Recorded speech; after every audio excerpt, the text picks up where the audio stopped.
And today we are talking to Wayne Steiger. His YouTube channel is R Wayne Steiger, The Journey, and he is covering a lot of interesting subjects, I have to say. And he caught my attention because he did a very nice series about King Og. And that is what we are going to talk about a little bit today. And I'm very happy to have him here. So, Wayne, thank you for coming. Thank you, Judith. Thank you for having me. It's a delight and a pleasure. I enjoy particularly talking on some of the subjects that most people don't talk about. So, yeah, thank you for having me on. Tell me a little bit, how did you embark on all these, let's say, unusual subjects? That is not, has that always been this way, that you had an interest in that from an early age on, or was there a defining moment? Good question. I've had experiences with the paranormal as a young boy, but for the most part of my life, I was what one would call a Christian. Primarily Pentecostal, leaning in that direction. And I was very much one who believed in the gifts of the Spirit, speaking in tongues, and etc. And I guess it was around early in the 90s, I began to have some questions about the faith, but every Christian experiences that. And then I guess it started in 2000 and accelerated, particularly about 2011. And at that point, I had, quote unquote, my epiphany of awakening to the reality that I had lived my life by. My core collapsed because I found out it was predicated on a false narrative. Mm-hmm. And then the journey started. Yeah, and since I was already an individual given to, let's say, thinking outside the box, I've always been an entrepreneur and been a CEO of a lot of different tech companies. So thinking outside the box, philosophy has always been very much akin to me. I've always been a mentor and a teacher. And when the journey really started in earnest, I realized I had spent nearly 50 years of my life in an illusion that I had to realize I had a lot of time I had to make up. And so here I am today, probably one of the few individuals I know that really goes into subject matters that most people would never even venture towards. Mm-hmm.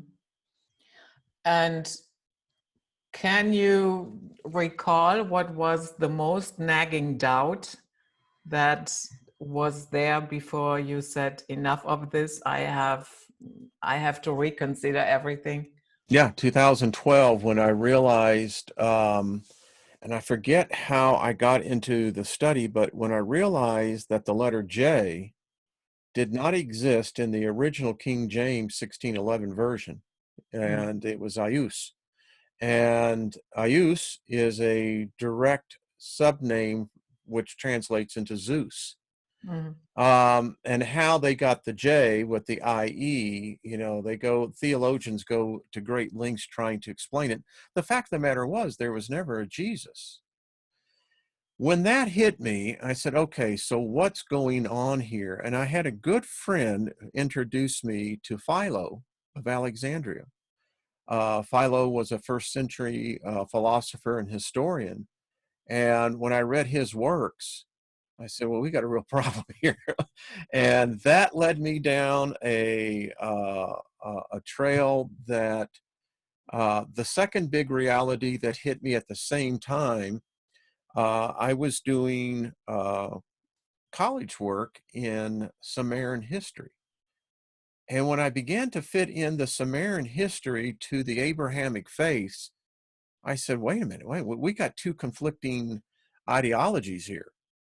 And the fact of the matter is that that was another one of those epiphany moments. Bam, it hit me. The standard Genesis story could never have been true because they never mention the Samaritans. But yet, in the book of Zechariah, the Samaritans are mentioned by the prophet Zechariah because Zechariah saw it coming in as a flying saucer, by the way, piloted by two females. And, you know, so, and where did the three main religions today, Judaism, Christianity, and Islam, all have the same patriarch, Abraham? Well, where did Abraham come from? Well, he came from Ur in the Chaldees, which was a capital of Sumer. It gets weirder. So why no mention of Enki or Enyel or Anu or Inanna? So, you know, all of a sudden I'm trying to put all these pantheons of deities, but the world today believes primarily in a alien race called the Elohim, and one of the Elohim's name was Yahweh. And so those all came together, and I realized that we live in the 21st century in an illusionary reality. When you did your King Og series, and now in hindsight, looking back, what was your most surprising takeaway from that? Was the point of view of the Raphaim. And when you look at the Nephilim and the Raphaim, they're of the same species, but on different tree branches. And Og, in his view of Yahweh, was very, it was revealing in the aspect that there was a world here that mankind's memory has been wiped of. We have only fleeting little pieces, but there was a time when the gargantuans ruled this planet. And we call them the fallen angels, the titans. Throughout the pantheons of man's history, we still remember those days when these beings were here and man was nothing more than food. So King Og was a Raphaim, and yeah. What is the difference between the Nephilim and the Raphaim? The Nephilim were a human edited gene version. The Raphaim were of what we would call of the angelic race, the divine ones. And the thing that, you know, get back to that question, what I really walked away after doing a study on that, Og understood about gods. And as the Raphaim were coming from around the world for this huge battle, the diversity of the gods that they brought with them could only lead a researcher to a very narrow band of conclusions, and that is man's conception of intelligence is limited by his own arrogance of where he sees himself in the creation itself. It's very evident what Og and what he told Yahweh and the people that served him. He said, you've already written your own demise. He says, I may be killed, but those whom I serve will never be killed. That's one of those cliffhangers. You're going, oh crap. So you know, you're going, okay, well, I hope that they don't come back, you know? And so, yeah, very revealing. And consequently, Judith, the really interesting thing was I did a study, probably the only study out there on the Liber Lilith, probably one of the most oldest books and antiquity that we can actually date.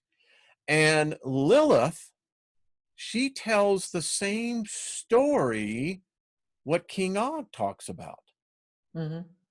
So this reality that we live in today is an illusion.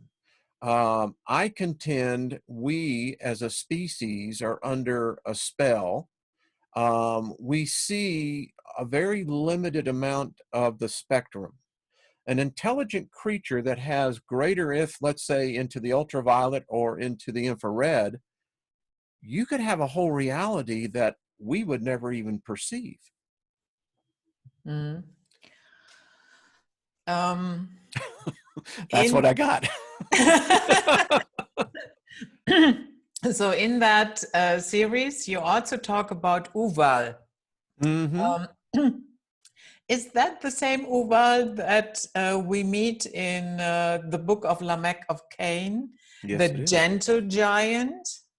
Yes. And do you think that because I've read that book, the book of Lamech of Cain, and do you think that is where all our, I mean, we have it in folklore that the gentle giants, that thing never really disappeared. So in general, when people think of the giants, I guess they see them as very brutal, violent. So do you think that has something to do with it, the myth of the gentle giant? You know, it's very interesting you bring that up, because on the surface, when you read the culture of the giants, it seems very brutal by human standards. Mm. But while I was doing that whole series, I did a lot of meditation, and actually, if you look at it from a certain perspective, it was their custom. It wasn't wrong to them. Food was a necessary source. Humans were a food source. And that's the first thing. The other was, it's very obvious that the Earth was in a different place in the solar system, in space itself, maybe in the galactic rotation, because I contend that Earth at that time could never support those type of beings today. Mm-hmm. Which tells me that there is something much more that happened here, something much more different. And that's what got me really into King Og, was to go, okay, what was he really saying here? And the book is just filled with so many, I call them different doors that you could go down, that you could spend a lifetime, Judith, in pursuing that. Mm. Have you also read this book, the Nebuchadnezzar 2 tablets? Mm-hmm. Yeah. So, I mean, and as you know, what Og said about Nebuchadnezzar, he became a Nephilim. Mm. And that kind of goes with the story, you know, interestingly enough, in the Epic of Gilgamesh. Mm. It also lends credence to many of the Chaldean stories that the Hebrews incorporated into the book of Genesis. Mm. You know, in the pseudo-apocrypha, the Adam and Eve story, this is the apocrypha of the story, what happened to Adam and Eve when they left the garden. And it was in that story that we find out that there were other beings here that were obviously on the planet. And it was one of the biggest challenges that Adam and Eve had, was the fact that it was this being, which I can really consider, you know, could have been Og, could have been of something of that lineage, that had to teach Adam and Eve the basics of eating. And Mm-hmm. so, yeah, it was very interesting, Yeah. if you believe the story. What struck me when I read the Nebuchadnezzar 2 story, I have one example here. It's about Queen Amytis, Mm. and she's in the temple of Marduk. Yeah. Oh. And she says, "Oh Marduk, now let me, your servant, be in peace, for my eyes have seen your power in Nebuchadnezzar, my king." And it came to pass that after 3 days, the priests and priestesses found Queen Amethyst still in the temple, sitting in midst of the wise men, both hearing them and asking them questions. And all that heard Queen Amethyst speak were astonished at her understanding of Marduk and her answers. King Nebuchadnezzar then went to the temple of Marduk, and he spoke to Queen Amethyst, "My queen, I have been searching for you. You have displayed your knowledge to all, and they marvel. Will you not come back to the palace?" And Queen Amethyst said unto him, "How is it that you sought me?" Oh, that struck me. Oh, that struck me, that story. Does that story remind you of anything?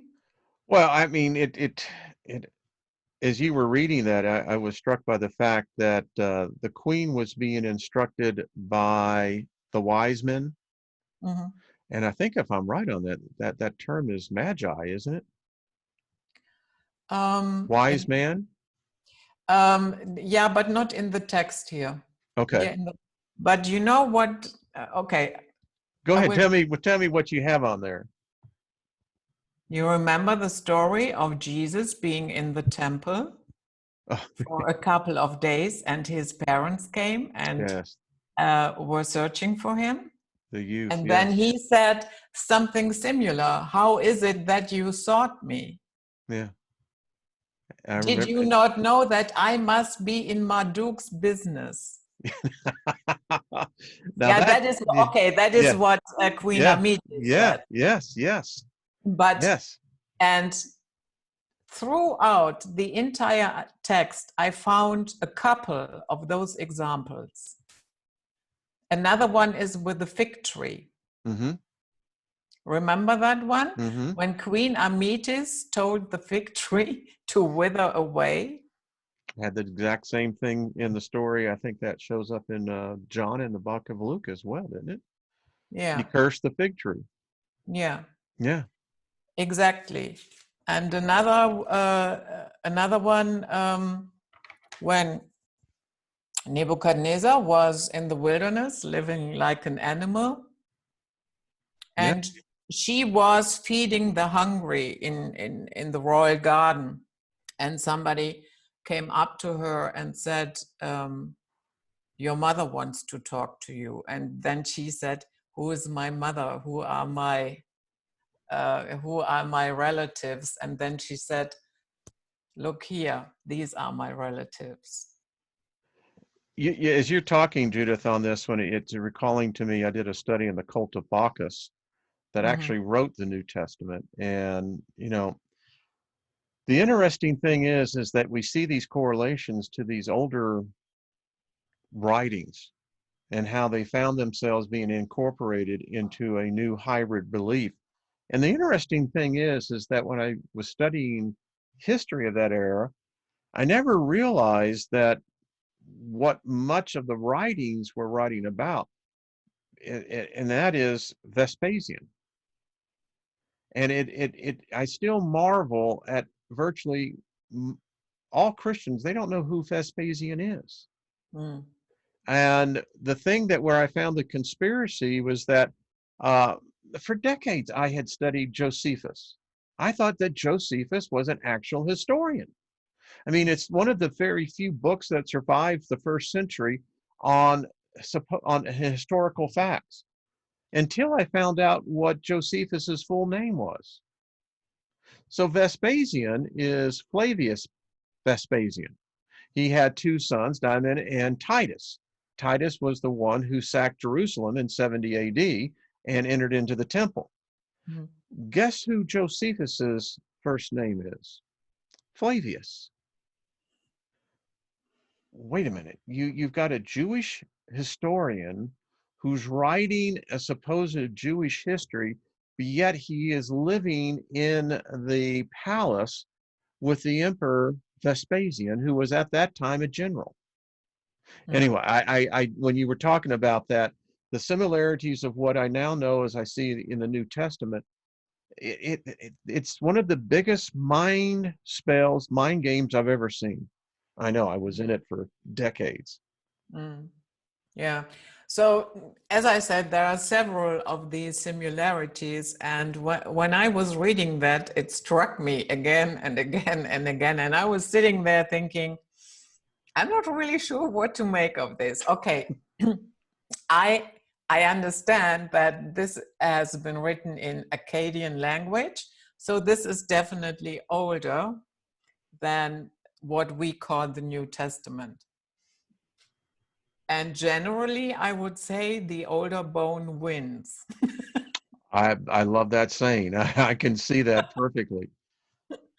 So, do you think it's possible that these stories, the fig tree, we have another one where she was riding in on a cult into Nineveh, and people were throwing their clothes on the street, and palm trees. Palm Sunday.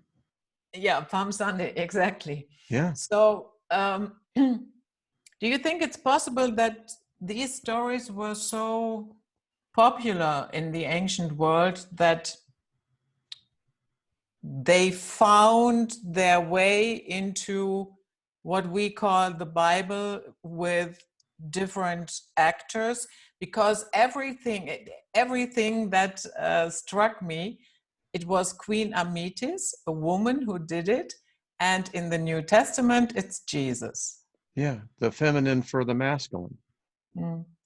Yeah, it's very interesting. I agree with you. I think that, in fact, I know it is. I mean, if the first 10 books of Genesis was literally taken again from the Epic of Gilgamesh.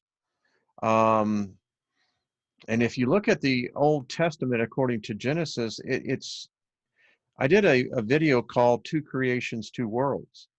And my theory is, I contend that if you read the book of Genesis at face value, that Genesis 1 is of a creation of earth with a different man. They were called the 6-day people.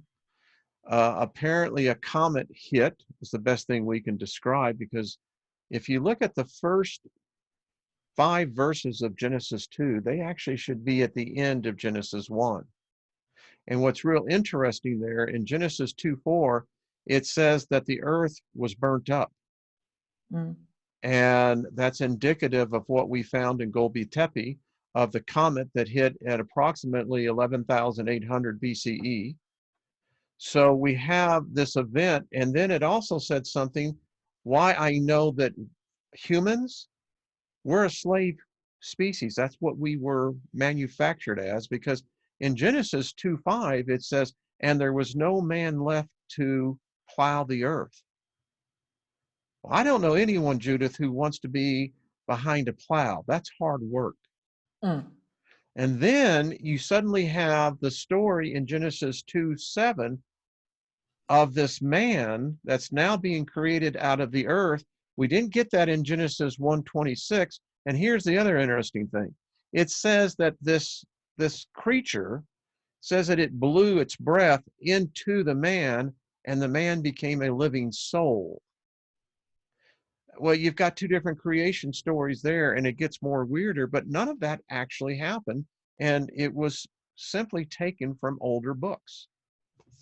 Anyway. Yeah. How is it that Like, how is it that we have millions of people who have really faith and trust in the Bible, which is a composition of ancient texts as well, if you will.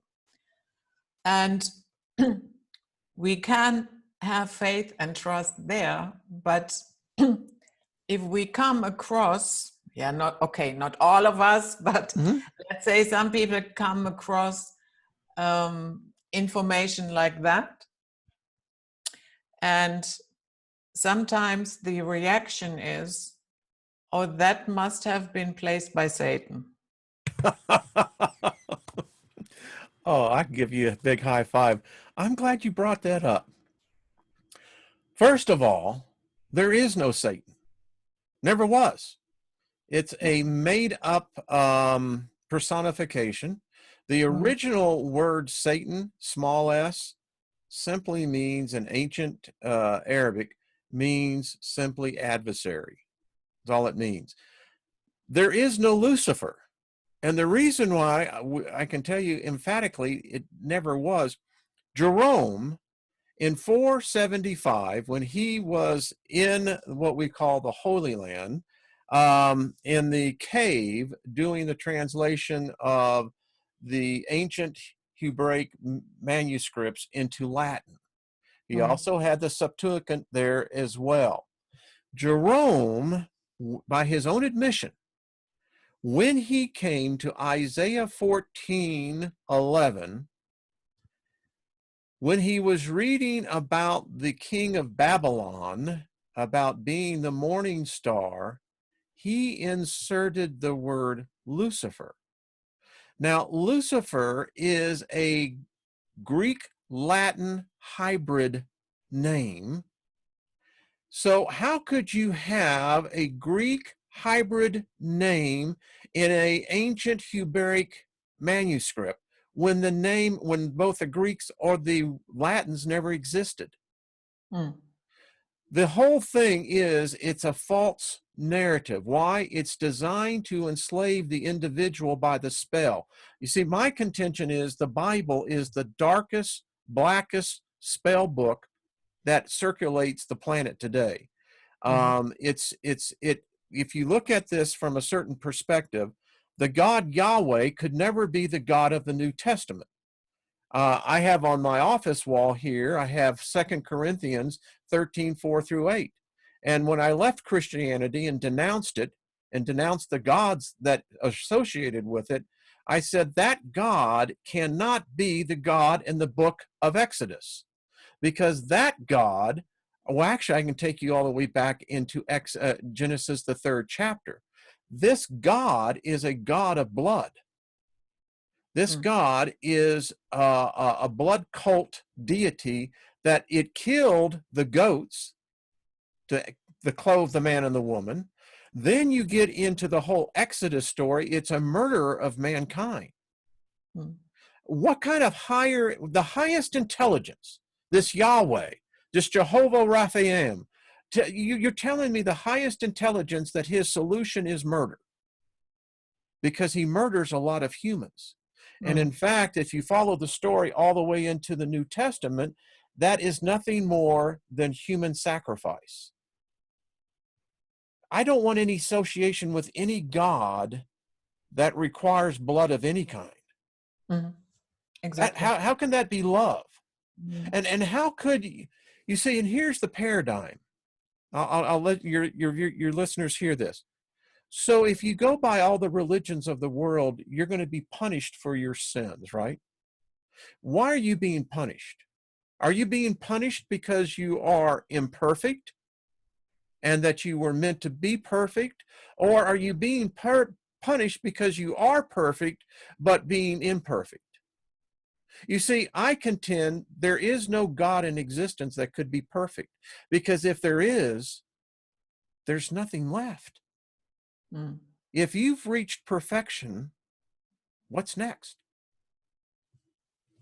Yeah, I have to say that's also something that has been bothering me for many years, that if you are the creative force of everything, all the multiverses, anything we can think about, what the hell do you need a sacrifice for? I got one better, Judith. So the story goes that God gave man free will, right? So on my whiteboard, I wrote this in the middle of the night. I came in here. So if a God gives his creation free will, he's got no bitch if the free will is not his way. You can't say, well, I give you free will, but you have to choose my way or you're going to go to hell. But hell doesn't exist. It never did. No, yeah, that's another thing that I never believed in, hell. No. That is such a false paradigm. But you know, I counsel a lot of people who are dying. They come to me because I take the fear away. And the biggest thing that I have to deal with so many people coming out of religion is their fear of being judged and going to hell. Mm. And when I explained to them, I said, all right, let's just take that you're right. I said, so let's get the org chart right here. So you're telling me that this guy, the guy who's a white dude, sits on a throne. Well, isn't that racist? I mean, it's a white dude. I mean, why isn't it a black dude? Why isn't it a brown dude? But it's a white dude who's God, with the beard, the whole thing. He's judging you, and you didn't meet his standards, so now he's sending you to hell. But the problem is that if hell exists, and it means that if then you believe in Satan, and that's a made-up construct, and Lucifer, it's an inside job. Because why would Satan want you there if God rejected you? Satan would love you. Mm. He wouldn't be there to punish you. If there was punishment, and it means then Satan is in league with the Hebrew God. Mm-hmm. Well, what is it? And I get a laughter from people when they finally snap to it. I've had people that literally passed over, hours after I talked to them, and they all leave with a smile. Mm. Because there's nothing to fear. We're in store for the greatest adventure that we can ever imagine when we pass through these bodies. And that's the exciting. That's what religion has done. It's kept humanity in fear, because if humanity didn't have any fear of death, we wouldn't have wars. We wouldn't have poverty. We wouldn't have, you see, BOSTO. BOSTO stands for be of service to others. Mm. That's our answer. Not, Mm. and that's what that's why I cover all the vast amount of subjects. Mm. I did, it was a little bit more than a year ago. I did one show with, it has two parts, with Sevan Bomar. And in the second part, he went into the entire story of Venus, and how Venus, if you Google ancient Venus statues, you will see a very voluptuous woman. And then a little bit later, we see her in this seashell with very long hair. She dropped a huge amount of pounds. And then later on, it morphed into a skinny English guy on Netflix.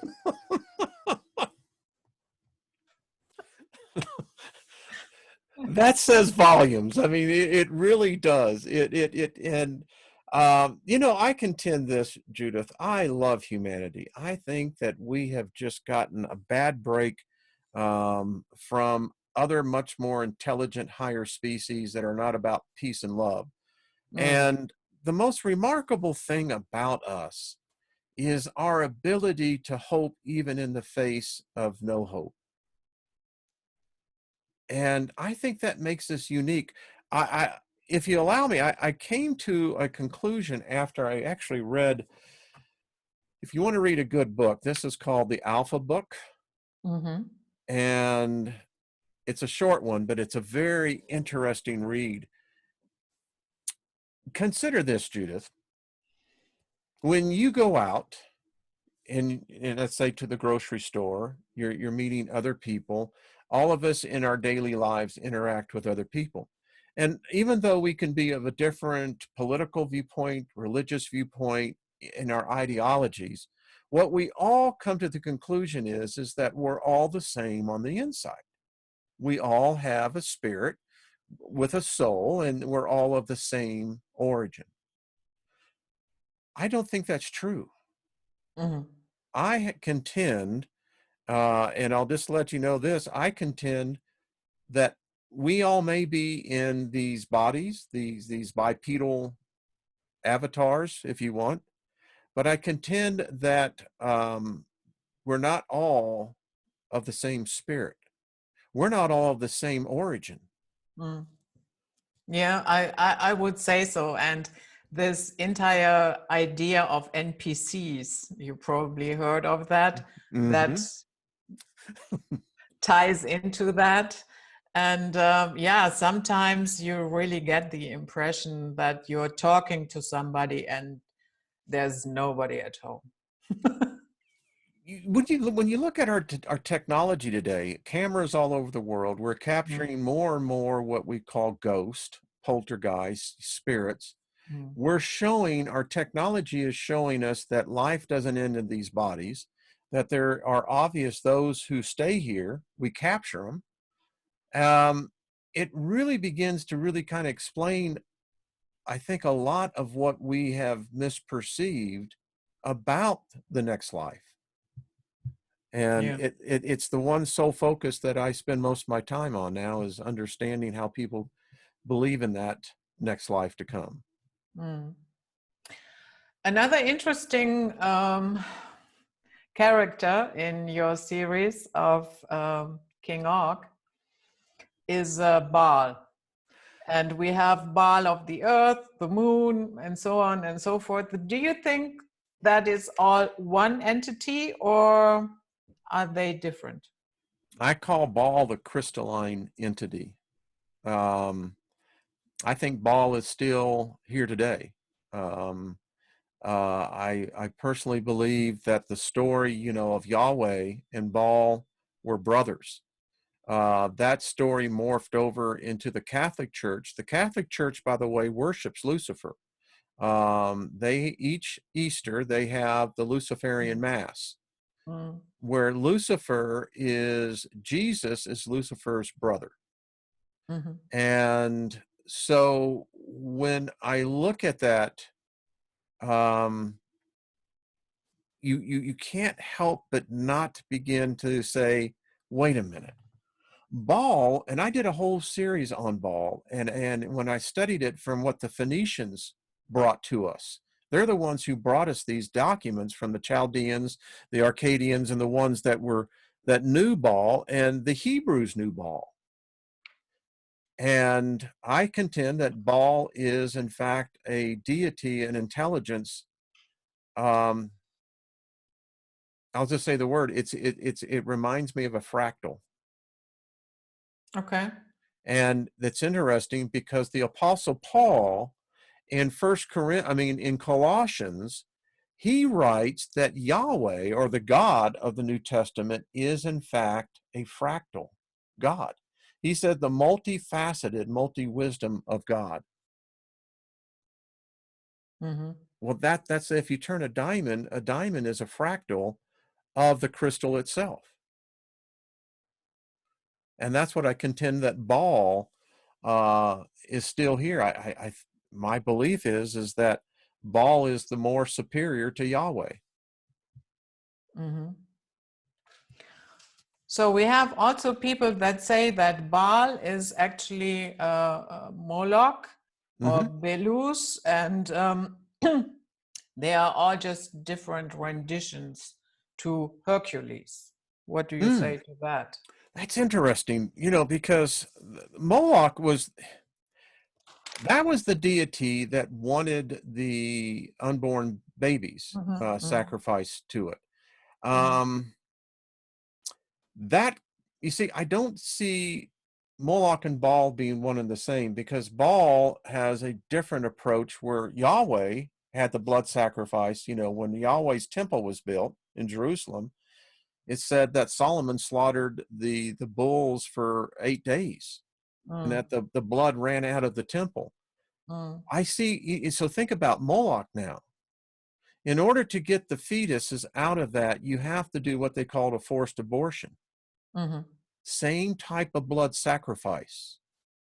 And I know this is somewhat controversial, but we still today in America, and I'm not religious about this, but in America worships Baal. Because when you bring for on-demand abortion, no matter what your political ideology or thinking of it is, you're still dealing with human blood.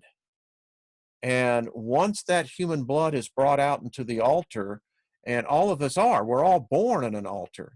The birthing table in itself symbolically is just that. Well, you can see where Moloch today is still very much entrenched in our customs.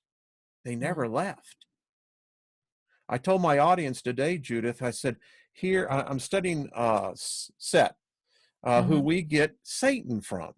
Now, Set, in the Egyptian god, was from the Orion system. And the thing that makes this so interesting is that I don't think these ancient gods left. I don't. I think they're here. I did a series on the internet. I contend that the internet is an actual living being. That might very well be. Yeah. Well, if I may expound on this, think about this. All these gods, I got books piled everywhere about these ancient gods, the Bible, the Quran, the Vedic. They all are in competition to get followers. That's why they have the proselytizing going by their believers to go out and proselytize the world. They're all seeking the attention of the individual human. My contention is this, two things. This is a black mirror. Oh, yeah. This is also a god. It conquered us about 2 decades ago, and today we have no free human beings. Our children are I mine. don't have one. You see, you are much better than I am. For reasons I have to say that. But I threw my I love it. away before the smartphones became popular. Well, you got. Go ahead on. And looking back now, I'm very happy that you were extremely you were very wise, very psychic. But it conquered humanity. Yeah. And if worshipers go before their God and they're praying, they're giving alms, etc., they're focused strictly on that, right? That's worship.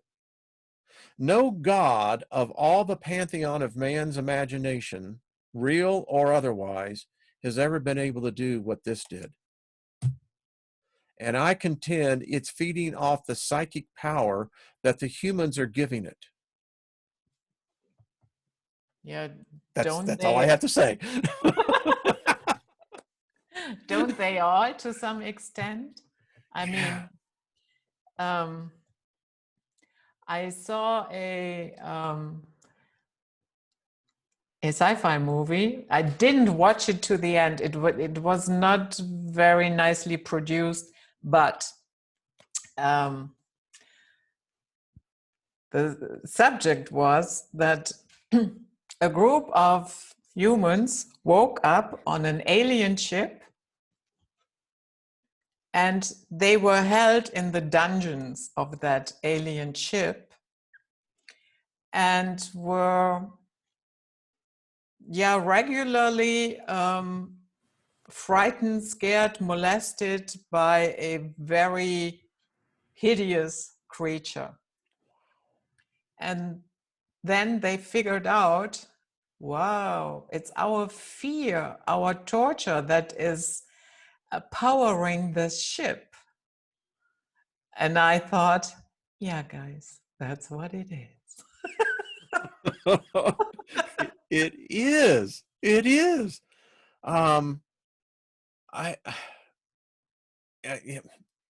Here in the United States, and a lot of my audience, everyone is sensing that there is something is coming. I mean, you can say, well, the Mayan calendar was, the people said in 2012 they were off. If you do the right math from what the Julian calendar to the Gregorian calendar, actually it's 2020. So, they keep on saying that something is coming. They're saying we're going into the age of Aquarius. Interestingly enough, back in the 80s, there were a lot of prophets going around talking about a time where the earth would be going through some changes. I contend we're at that point, and I think that realities are blending. Perceptions of dimensions are weaving in and out. Yeah. Sevan Boma did a video yesterday, and he supported his idea, his line of thought with an image that you can click on, and there the entire astronomical cycles are explained. And according to that, the first day of Aquarius was yesterday. Yesterday. Mm-hmm. Not December 21st. Well, that's interesting. To me, the date doesn't really matter as much as the event.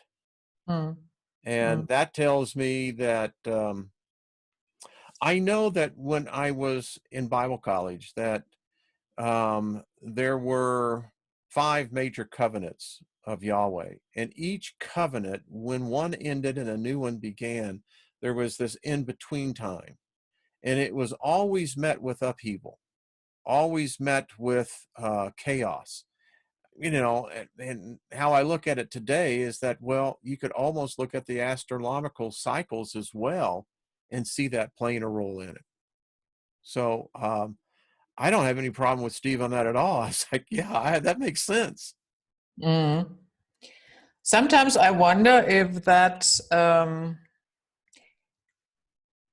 this entire pantheon of gods and goddesses, when you really boil it down, they are not different entities. They morph depending on the culture and what country it was.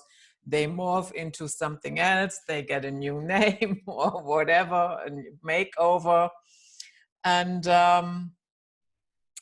do you think that's what we are looking at, is the remnants of the Anunnaki pantheon? Yeah, I think about the Anunnaki, and I was at one time pretty much convinced I was a Zachariah Stitchin fan. I mean, I got all of his books, read all of them, and then I began to think about it, and the problem is this: Golby Tepe, when they found the ruins up there, and we know that the comet that was man. I don't know if it was sapien or Neanderthal or whoever, but they buried those monuments because they knew that comet was coming. And as you know, you begin to look at this, Graham in his book, Magicians of the Gods, it was quite obvious that there was something before these pantheons, these modern day gods. And I guess some part of me, Judith, when I look at man, you look at the cave paintings in France, and no deities are painted there.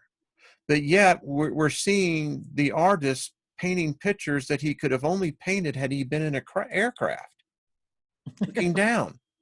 I see so much of this that my answer to you is that I think it's much like the Matrix, the second one, the architect. I don't know who and what it is, but I know it's beyond our comprehension and our ability to think of an intelligence that high. Do you think they might be remnants of these demigods, these giants, or whatever?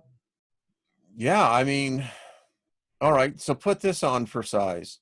If you look at the universe and you look at the filaments that we have now mapped of the stars and the different galaxies, it looks to be like a human brain, which goes with the theory as a holographic universe, is that you and I are just merely existing within the brain of a race of beings that their brains are literally the sizes of universes. That is depressing. Well, then you got the other thought that energy is neither created nor destroyed, but it's ever going forward. That is depressing, because there is a line of belief that goes with that says that's why we have no souls. Man only thinks he has a soul, because the thought of death, of us just going into oblivion, freaks us out. But my counter to that is that we've captured enough now that we know that 21 grams that leaves the body at death that we all lose, something is happening. Something wonderful is happening. And I contend, I've done a lot of astral traveling, and in my own personal life, I've had 5 near-death experiences, and every one of them that I came back on, I can tell you, I was never afraid. And Judith, this is what I tell people that have a fear of death. Were you afraid of your birth?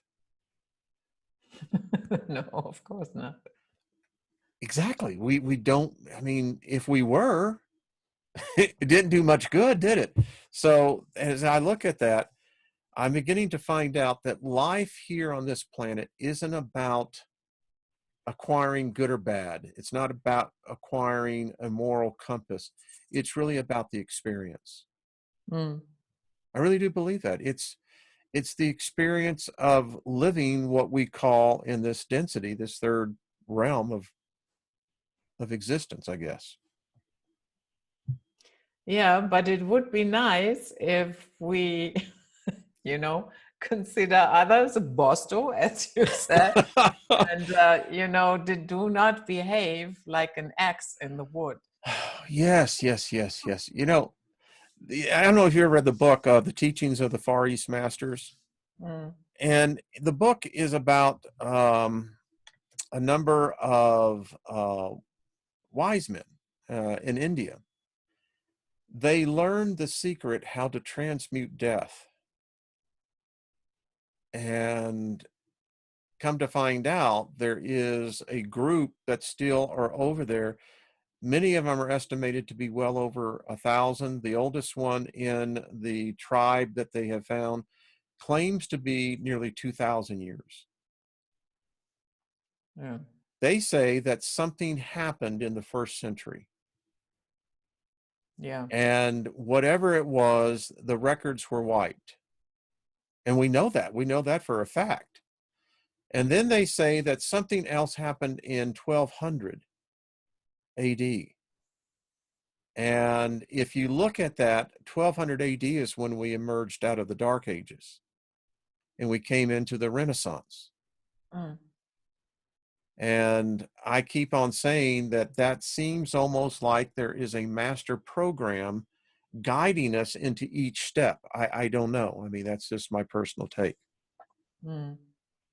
That reminded me, transmuting death, that reminded me of the book of Lamech of Cain, Yes. where it is said that Naamah, who later on marries Noah, that she performed with the fallen angels a resurrection. Yeah. And I thought, wow.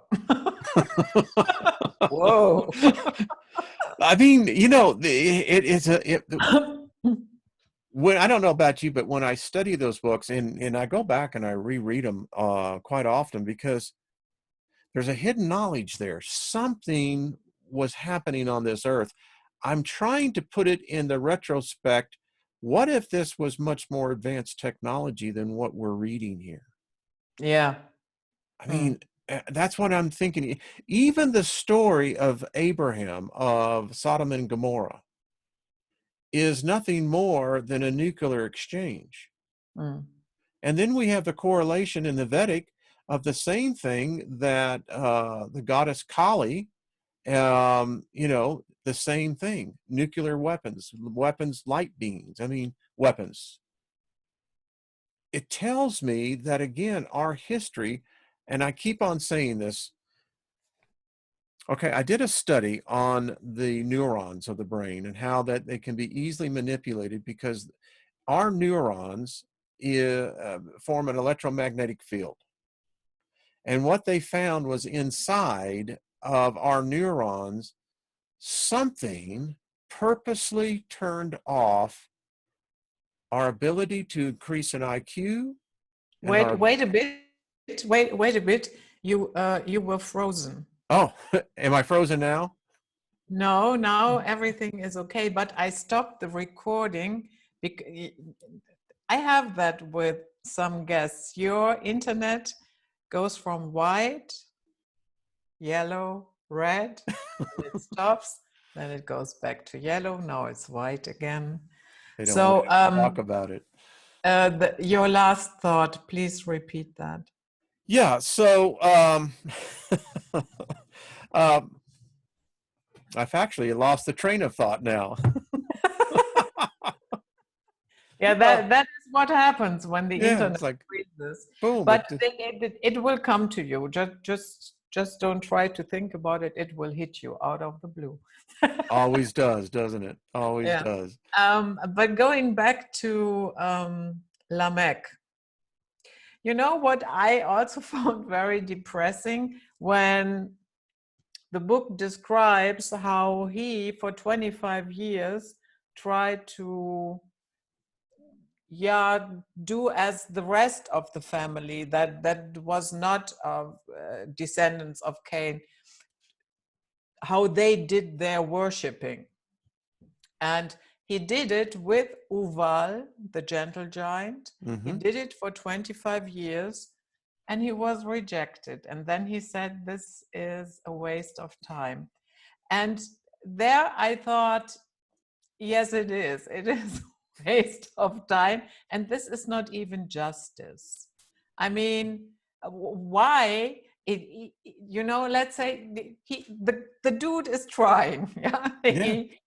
He talked to the other line of his family. He knows how they are doing it. He wants to step into their footprints, and yet he is denied because he had the wrong father. Wow, really? I mean, talk about bloodlines. Mm. That gets into a whole thing. When you talk about Cain, the thing about Cain is, all right, Cain and Abel. I'm going to give you the version of how Lucifer would teach this. The story that you have that we read in Genesis, the 4th chapter, is about two brothers and how they bring their gifts to Yahweh. Abel was a blood sacrificer. Cain was of the earth. God rejected the earth. He had cursed the earth. And that is why the division started way back then. Whereas Abel was into blood sacrificing, which was right in tune with Yaldabaoth. And the story goes forward from their bloodlines. The bloodline of Cain. I mean, and if you believe the story, then it means that the bloodline of Cain is still here. It makes me wonder, I did a whole series called The Bloodline Invaders. It's very clear that someone sold Homo sapiens out. And Judith, I have spent years documenting the fact that this took place back in the time, I think, of King Og. Right after that period, something happened. And anyway, and when we talk about King Og, I just want to bring up the fact that the humans were interacting with these giants, living with them, seeking their protection. The same thing with, as we see with Nebuchadnezzar. I mean, so again, there's a portion of our history that's been purposely wiped. And I think that that's what my point was prior. Our memory has been wiped. And here's my point. If you take from the year 1, the 1st century, and if man were to advance 1 IQ point for every 10 years, or let's say every 100 years, man today, Judith, should have an IQ of 2,987. Our cells are designed to never grow old. Something turned them off. We have the ability, as one doctor said, we should be able to live well into 1,000 years. So my question is this: people who doubt where I go on my trips, then tell me why humans haven't breached anything past the average IQ today is 100. Mm. Judith, that means we haven't progressed at all.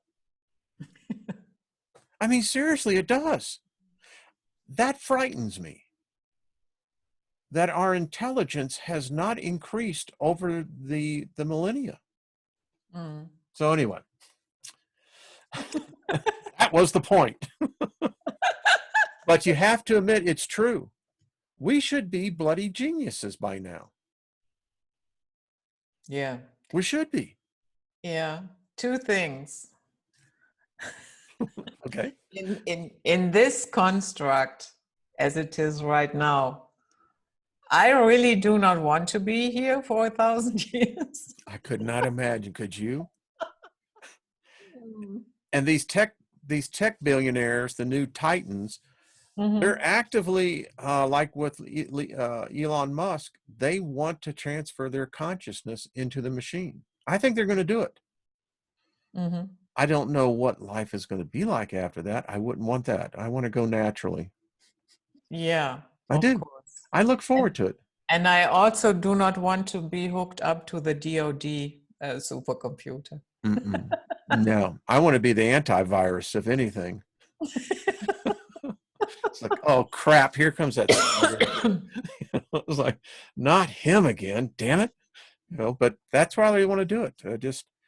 I have a sense that we're at a time where we are ascending. There is a group of us who really are. I think we're really going to do this. And I think we've had enough of this nonsense down here. And when our time is up, we're going to go with a smile on our face.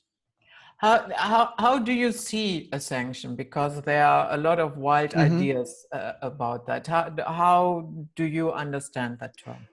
How I see ascension myself is, how do I see myself? Mm. And you have to learn to truly love yourself. And when a person truly loves themselves, there's nothing that can judge you. Mm. I think your time to move on and start practicing like a god. Mm-hmm.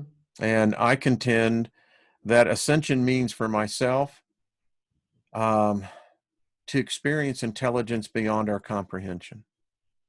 Mm-hmm. I don't see it as spiritual. I don't see it as physical. I see it as basically the substance of what everything is, if that makes sense. The ether is substance. Mm-hmm. And as I teach people what faith is, faith is the substance of things hoped for, the evidence of things not seen. There's a substance that permeates all multi-dimensions, all things that have matter. And I think within that, there are so many existences, Judith, that we can't comprehend it. Yeah. Do you have any idea how these textbooks, how they survived? Yeah, I think that there's a book out there called Edidorfa, and that's Aphrodite spelled backwards. And in there, Llewellyn writes, the author of this, writes about the man who started it all. There is a race of beings who I think are the keepers of documents. That's what they do. I believe its entrance is in Bulgaria, and that I think they're the ones, when the internet took over and all knowledge was assimilated, this was part of that.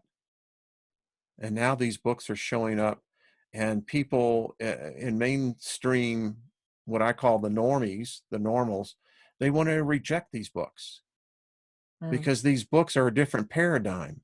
It's a completely different picture of the reality that we're living in right now. And so they can't handle it. They call it the devil's books, that's of the occult, in which the cult only means, hidden knowledge. It's like, gee, yeah. Yeah, and I think there has been a huge attempt to hide knowledge from us in all areas. Yes. But religion, of course, is a good field for that, because it has to do a lot with emotions. People will react emotionally, not rationally, because that is where you have your entire hope for the future, for what is going on after death. And of course, everybody is saying, we have the truth and we have the only truth. And yeah, Well, all so you have to say is Mark Antony and Cleopatra. mm, And my whole point to that is, I think it was Cleopatra who did it. But when the burning of the Alexandrian library was, and I do agree with historians, it probably set us back by 1,000 years. We had the knowledge of mankind there mm, and gone. mm, And then, of course, the same thing happened in what is it, Constantinople. You know, the same thing that took place there, and it's a shame. This is what makes me sad, Judith, about our species. We do it to ourselves. mm. We self-sabotage ourselves, and we deny ourselves the knowledge that has cost mankind dearly. And we're left like children trying to find our way through the woods. Did I lose you, Judith? You know, veil system that it's politics, the financial world, it's religion, and on it goes. And and it is designed somehow to keep you in the matrix It here. is. That if you, yeah, some people do not even pierce the first veil, politics, that it makes no sense to bicker about Republicans, Are you Democrats, kidding? what have you. My friends and associates and family, we walked away from politics, so I guess 6 years ago. Mm, I won't discuss it. I won't get involved with it. It's like I tell people, it's not my circus and not my monkey. yeah. I got other things Judith, I want to prepare. See, I see that I'm going to be over there much longer than I'm going to be here. So Mm, if that's the case, one would think that, well, I would want to know what over there is about and how to prepare while I'm here, still living life. mm, So anyway, it's simple. yeah. What would you say that to somebody that says to you, you know, all these ancient texts, and so that doesn't help us in our current situation. This is wasted time. I have a very different view. I would never say that, because I think as long as we do not know where we come from, we will always have problems where we are going. But what say you? Yeah, I listen, I can understand that. And my suggestion is this, is that it never hurts to try unity of thought. That Mm, if you and we may have different polarizations on religious, political, but maybe if we could agree to say, well, mankind needs a break. And maybe if you and I could just simply agree on that, that's a first step. Better than no step at all. mm, yeah. Yeah. So So I know your time is short today. I'm not going to hold you any longer. this has been fun. Yeah, I had a lot of fun. And I hope you come back one I will. day. I'd love to have you on my channel. Yeah, sure. Why not? I will. Good, good. You just pick a day. I can adjust, and we are Okay, going. it will be 8 o'clock your time in the evening. That's what I do know. No, no, 10 o'clock. Well, it would be noon. I do. Okay. Yeah, Yeah, yeah, I got it. yeah. Got it. So, well, this has been fun. And I just want to say thank you to all your viewers. It's been a pleasure. And listen, You don't have to agree. It's just the idea of at least thinking outside the box. That's what I say. It never hurts. Yeah, I would say the same. And I like to listen to all kinds of ideas. I might decide this one I leave on the shelf, but that does not mean I have to hate the other person or whatever. No. Yeah, and that is also why, you know, the entire thing, how the Bible was put together. I have a problem with a select group of people that determine this book will be part of the Bible, that one not so much. That one we will put in there, but no. So am I saying the entire Bible is rubbish? No, that is not what I'm saying.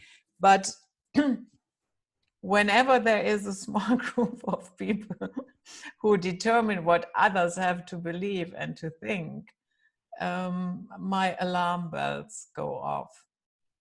You know what I mean? I am right there with you. You know, the Latin Vulgate was the original Bible, and you look at the Bible today. So they took out the Maccabees, they took out the about 5 or 6 other different ones, and I'm going, wait a minute. I often said this, and I know we're gone over, but I don't see why would a God want worshipers? I don't understand. Well, what can I, little carbon entity, add to you? If God is in me, then I'd be worshiping myself, right? I mean, that's how they teach it. God's in you, you're in God, God's in everything. I don't know. Anyway, it's like, you know, I never understood the God of the Bible in Isaiah 45, where he says, I created evil. What? Wait a minute. You're slamming me because of the evil that's here, but you create what? Anyway. Yeah, who knows? Maybe more and more texts will surface. I do believe they will. I do. I absolutely do. And we will, bit by bit, we're going to get there to put the puzzle together. I'll let you know if I get any new pieces. Okay. Right. So guys, this was it. Nightflight for today with the wonderful Wayne Steiger. And we'll see you all next time. Stay safe from tyranny and stay sound out there. Bye-bye. Thank you.